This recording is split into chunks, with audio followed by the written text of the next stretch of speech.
Hello every pony, and welcome to my review of Too Many Pinkie Pies. I was very pleased with how my last review turned out, and was also happy to see that a couple people actually liked it. I even showed it to my grandmother, and she became a little bit interested in the show because of it, so I'd say it was pretty good. However, I decided I needed a bit more visual flair for these reviews, so I've taken it upon myself to add a little bit of life into my OC by giving him emotions! Of course, this will add a bit more work to the editing process, but I'm fine with that. Now, about the episode. I hate to anger a legion of die-hard Pinkie fans, but out of the main six, I like Pinkie Pie the least. Hey, it's just my opinion. Usually Pinkie-centered episodes are tedious to watch for me when I do end up forced into watching them. Pinkie's antics are often just annoying to have to sit through. I feel like a babysitter tasked with watching over a kid who is constantly bouncing off the walls. Despite what Pinkie might say, I don't consider this fun. Dave Polsky was the writer for Feeling Pinkie Keen and Over a Barrel, both of which I highly disliked. I wasn't expecting much better from this episode since he also wrote this one, but because this was a fresh start of a new season, I was willing to give him the benefit of the doubt and held out some hope that he had improved his craft since those episodes back in Season 1. I mean, he did write for one of my favorite shows of all time, The Buzz on Maggie, so I figured I'd cut him some slack. So let's move on to the actual episode and see if Dave Polsky has finally mastered the character of Pinkie Pie. The episode begins with Twilight struggling to turn an apple into an orange. I ask the question, why? She's already mastered transformation spells.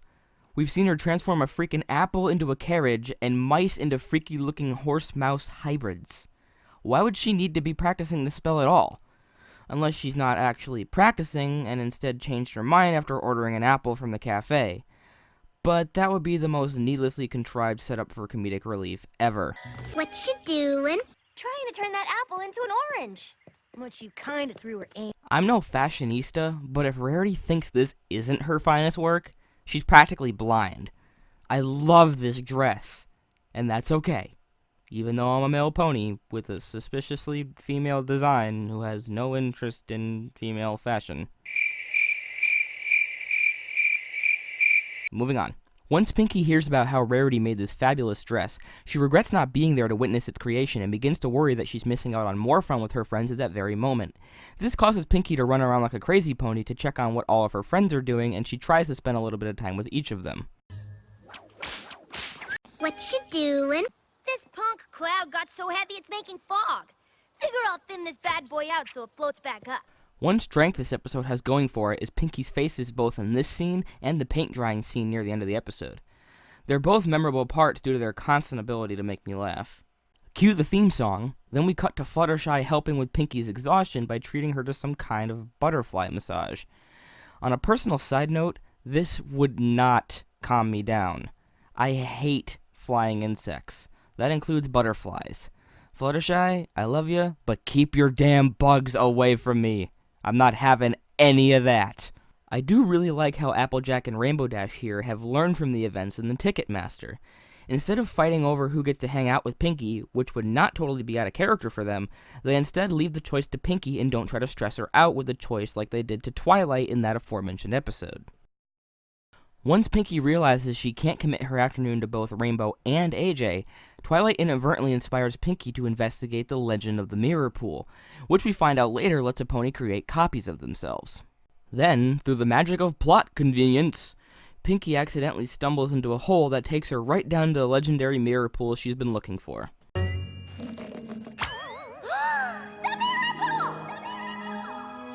and there's that voice again. One thing Little Shy If I Am pointed out in his Cinemare Sins video for this episode that I would also like to point out is that this so-called Legend of the Mirror Pool is suggested to only work on mares given the words used by Pinkie here. I know that this show is aimed at girls and that the only positive male presences in the show are Big Mac, Shining Armor, and on a rare occasion Spike, but this really irks me. It comes off as unthoughtful at best and downright sexist at worst. Do I think that the MLP staff hates men? Hell no. Especially since this very episode was written by a man. But the fact that this legend wasn't generalized for both genders forces me to take some points away from this episode's enjoyability.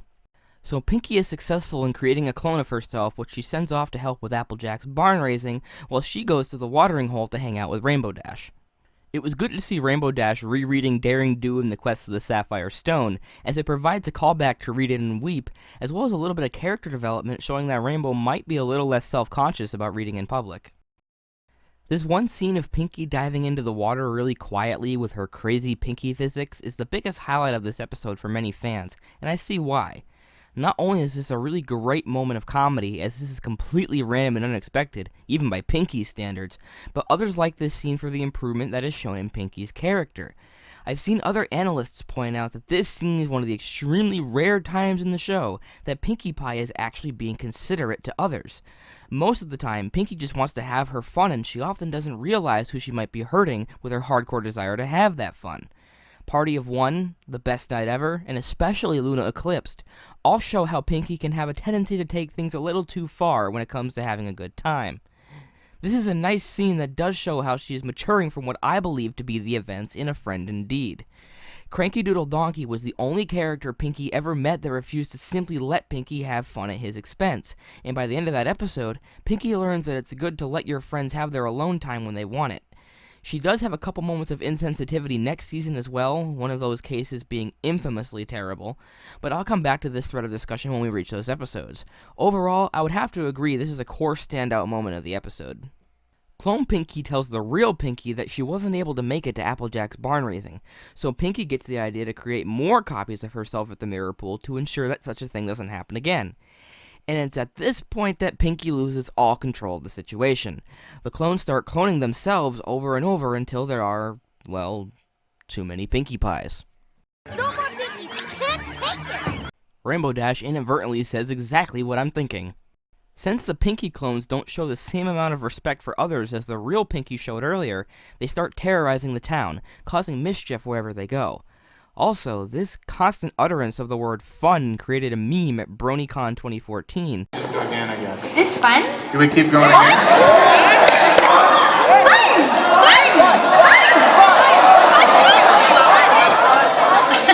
Should we take another red card? And I'm sure it also caused the headaches in many a parent, as they couldn't escape their children's imitation of this scene for a whole week. I tip my theoretical hat to those poor, poor souls. The town soon seeks guidance from Twilight, who I guess has even more authority than the mayor of this town, as to how to deal with the Pinkie invasion. So while Twilight and Spike search the Golden Oaks library for an answer, Spike happens to find... Whoa, wait just a minute here. You're telling me that with all the numerous times that Twilight has reorganized and read her books, that she never noticed the secret button that reveals a secret book in her own home? Ugh! Also, it's a freaking Deus Ex Machina to simply remind Twilight of what Pinkie mentioned earlier, and provide a rushed magical solution to the problem. Twilight finds a spell in the book to send the Pinkies back into the mirror pool, but she also runs the risk of sending the real Pinkie back as well. On top of this horrible excuse to move the plot along, the book doesn't even get the name of the legend right. Aha! Here it is! The Legend of the Mirror Pond. After a suggestion by the obviously real Pinkie that somehow is not recognized by Twilight, despite her being the only one not chanting about fun and instead feeling sad, Twilight conducts a really boring test for all the Pinkies to take that involves watching paint dry, concluding that the one who wants to stay the most and refuses to get distracted by anything fun must be the real Pinkie. Many fans have criticized this plan, myself included, saying there's such a high risk involved with this test and that it's far from the most conclusive way to tell the real Pinkie apart from the clones. But then I realized something. It was in fact the real Pinkie that suggested this test in the first place. Therefore, she knew and understood the importance of passing it, and forced herself to focus the hardest to ensure that she passed. This basically does make the test foolproof, despite how it sounds like far from an airtight plan.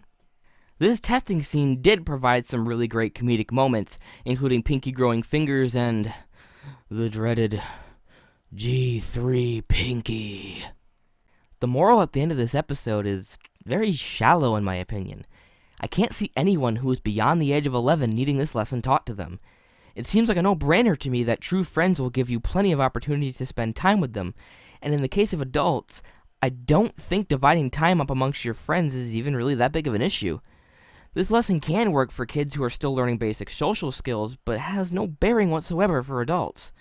Usually, I'm able to see relevance in the morals that can make them applicable to adults, but this is the first time in the series that I can safely say that I can't find any usefulness in this moral for an older audience. So, what did I think about Too Many Pinkie Pies? I did not enjoy this episode. As I stated in the beginning of this review, I have a strong distaste for almost every episode that makes Pinkie Pie the main focus. When I first saw this episode, I thought it was the absolute worst. I seriously pondered leaving the fandom at one point due to this episode alone. However, with time, I have grown to tolerate it to a point, and I don't think I'd continue calling it the worst episode, or even the worst Pinkie Pie episode. It has some decent comedic moments that are few and far between, and some welcome character development for Pinkie showing a little bit of her maturity, but even those aren't able to save the episode from its overabundance of annoying segments, its bad plot device, and its underwhelming moral. As always, I like to rate episodes on a 3-tiered system of rewatch it, watch it once, or skip it. I definitely rate this episode as a clear skip it. All you'll really be missing that is somewhat worthwhile is one rare scene of Pinkie being considerate. That's it. The other 21 or so minutes are filled with nonsense that you could have spent watching far better episodes than this one. As always, I am Critical Thought, and I will see you all in my next video. Never stop thinking critically.